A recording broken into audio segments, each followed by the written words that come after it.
Hello, welcome to our course on budgeting and scheduling projects.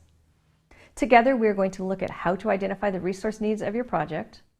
We're going to look at estimating approaches and taking those estimates and turning them into a budget, creating a realistic schedule, and making quality a part of your project. All important projects, so off we go. When we discussed the work breakdown structure, or the WBS, we talked about decomposition. We talked about how it means to break the work down. We discussed how low should you go in terms of your breakdown, and we discussed the 880 rule, the distance between two status points, and when it makes sense to ignore those guidelines. In order to understand your project resource needs, you are going to revisit your work breakdown structure.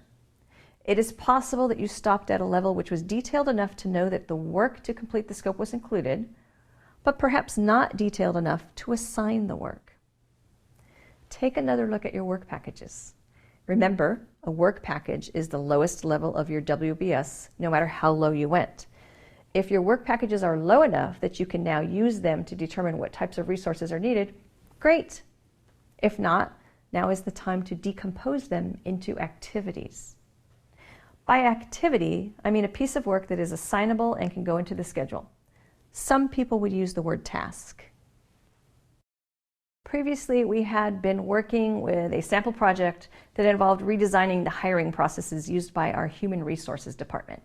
Perhaps when we created this WBS, we left the deliverable of create process training at a very high level. Perhaps this was because we knew the training department would help break this down at a later time. Well, now is that time, because create process training is not enough detail to know what types of resources are needed. This might be a good time to point out that when I am using the term resources, I am thinking of people and more. Money, equipment, materials, facilities, these are all types of resources. To really create accurate plans and a solid schedule and budget, we need to develop an understanding of everything that is needed to complete the work. Consider the training for the new human resources hiring processes.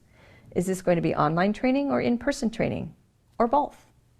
The resources required for each approach will vary.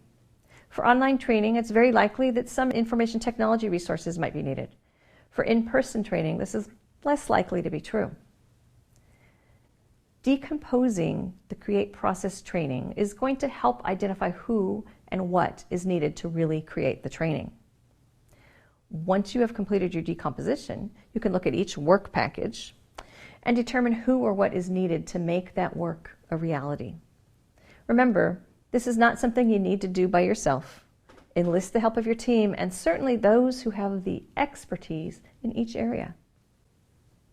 In our example, we need representation from the training department, and if it is online training, quite possibly representation from the information technology team.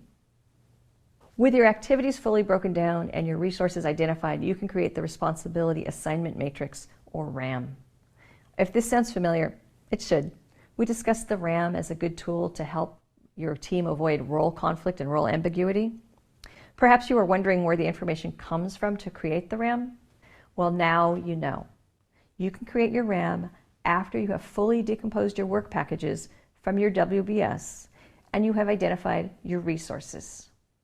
Then you take your information about the human resources you need and place it into your RAM. The Project Management Institute recommends using what they call the RACI or RACI approach, R-A-C-I. This means that those who are assigned to a work package are either responsible, accountable, consulted, or informed. Those who are responsible are the individuals who are completing the work. The person who is accountable is the one who is ultimately answerable. This may not be the most positive way to say it, but this is a person who must answer if there is a problem. There should only be one resource accountable for each work package. The consulted designation represents a resource or resources who will provide input, perhaps a subject matter expert. Informed is for those who need to be kept up to date on the progress of the work package.